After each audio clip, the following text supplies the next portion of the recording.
ছি ছি ছি ছি, এ কি রান্না করেছো? হ্যাঁ, এসব জিনিস মানুষে খায়? আর কিছু খুঁজে পাও না? লতাপাতা সব রান্না করে ফেলতে হবে? হ্যাঁ বাপু, হ্যাঁ, একবার রান্না করেই দেখুন, তাহলে বুঝবেন। কেমন আছেন সবাই? আজকে এমন একটা রেসিপি দেখাবো, এটা কেউ কল্পনাও করতে পারেনি আমি এটা কী দিয়ে বানিয়েছি। চলুন তাহলে শুরু করা যাক। আজকে আমি যেটা বানিয়েছি, ব্রকলি ডাঁটা দিয়ে পাকোড়া বলতে পারেন, কাবাব বলতে পারেন। ব্রকলির ডাঁটা দিয়ে কাবাব বানিয়েছি। তো প্রথমেই ডাঁটাগুলোকে এইভাবে ছাড়িয়ে নিয়েছি, তারপর এভাবে কেচি দিয়ে ছোট ছোট পিস পিস করে কেটে নিয়েছি। এরপর এগুলোতে সামান্য লবণ মাখিয়ে ভালোভাবে ডাঁটাগুলো ধুয়ে নেব। ব্রকলির ডাঁটা কিন্তু ফুলকপির ডাঁটা থেকে অনেকটা নরম হয়, যার কারণে এইটা রান্না করা যায় এবং এটা দিয়ে অনেক কিছু বানানো যায়। তো আমি এভাবে পরিষ্কার করে নিয়েছি। এরপর একটা ব্লেন্ডার জারে দিয়ে দিয়েছি। এইরকম ছোবা ছোবা করে একটু ব্লেন্ড করে নেব। একদম মিহি করে ব্লেন্ড হবে না, এটা এরকমই থাকবে। তো এখন এর ভেতর থেকে যে এক্সেস পানিটা আছে আমি সেটা সরিয়ে নিচ্ছি। এরকম চিপে চিপে পানিটা সরিয়ে নেব। এইরকম ছোবা ছোবা ড্রাই হয়ে যাবে, ড্রাই আর কি থাকবে। তো আমি পুরো সবগুলোকে আমি এরকম করে নিয়েছি। যেই পানিটা দেখতে পাচ্ছেন এই পানিটাও কিন্তু ফেলবো না। এইটা দিয়েও আরেকটা রেসিপি তৈরি করে দেখাবো। মানে একদম টাকা উসুল, কোনো কিছুই ফেলা যাবে না, সব কিছুই খাওয়া যায়। তো যাই হোক, এখন এর মধ্যে আমি 3টা আলু আমি সিদ্ধ করে রেখেছিলাম। তো আলুগুলো আমি এরকম গ্রেট করে দিয়ে দিয়েছি। তারপর এখানে একটা গাজর নিয়েছি, গাজরটাও গ্রেট করে দিব।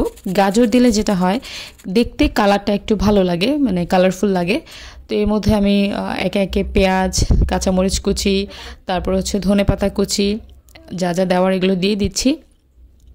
এগুলো দিলেও ধনেপাতা দিলে বেশি একদম মানে ধনেপাতার গ্রানটা খুব মজা লাগে। এরপর এখানে আমি 2 টেবিল চামচ সুজি দিয়ে দিয়েছি। তারপর 2 টেবিল চামচ বেসন দিয়ে দিয়েছি।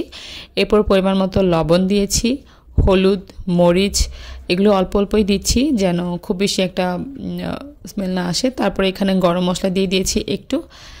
এরপরে সামান্য একটু চিনি দিয়েছি যেন স্বাদে একটু ব্যালেন্স আসে। তো এগুলো এখন ভালোভাবে মাখিয়ে নিতে হবে, একদম কচলে কচলে পুরো মশলা যত যা দিয়েছি সব কিছু যেন একসাথে মিশে যায়। তো আমার মেশানো হয়ে গেছে। এখন আমি 2 হাতের সাহায্যে এরকম কাবাবের একটা শেপ দিয়ে নেব। আপনারা আপনাদের ইচ্ছে মতো শেপ দিতে পারেন। তো এই যে আমার আমি সবগুলো এখন বানিয়ে নিয়েছি। এখন ফ্রাই করার পালা। আমার 14টা হয়েছে। চলুন তাহলে ফ্রাই করে ফেলি। এখন চুলায় আমি একটা প্যান বসিয়ে দিয়েছি। এখানে আমি তেল দিয়েছি, ডুবো তেল দিইনি, অর্ধেক হয় এমনটা তেল দিয়েছি। তেলটা যেন একদম লো মিডিয়াম ফ্লেমে থাকে, কারণ আস্তে আস্তে ভাজলে দেখা যায় ভেতরটা অনেক ভালো করে হয়। বাহিরটা মুচমুচে থাকে, ভেতরটা অনেক সফট থাকবে, কিন্তু সেদ্ধ হবে। খুব বেশি জোরে যদি দেওয়া হয় তখন যেটা হয় পুড়ে যেতে পারে, কিন্তু ভেতরে কাঁচা থেকে যাবে। যার কারণে অল্প আছে এটাকে রান্না করতে হবে, ভাজি করতে হবে। তো এই যে দেখতে পাচ্ছেন আমি এপিট ওপিট করে ভেজে নিচ্ছি। এখন পুরো যেন ডুবে যায়, এই জন্য এরকম করে ভাজি করছি। তো আমার কাবাবগুলো একদম রেডি হয়ে গেছে। এখন আমি এগুলো একে একে উঠিয়ে নেব। এইটা খেয়ে কেউ বুঝতেই পারবে না যে এটা কি দিয়ে বানিয়েছেন, এত মজা হয় এই কাবাবটা। আমি বানিয়ে আমি নিজেই আর কি ফিদা হয়ে গেছি। খুবই মজা, ক্রিস্পি ক্রিস্পি, অনেক মজা হয়। এই যে দেখতেই পাচ্ছেন খুব লোভনীয় হয়েছে। বাকিগুলো ফ্রোজেন করে রেখে দিয়েছি, পরে নামিয়ে খাবো। ভালো থাকবেন সবাই। ভিডিও ভালো লাগলে লাইক কমেন্ট শেয়ার করে পাশে থাকবেন।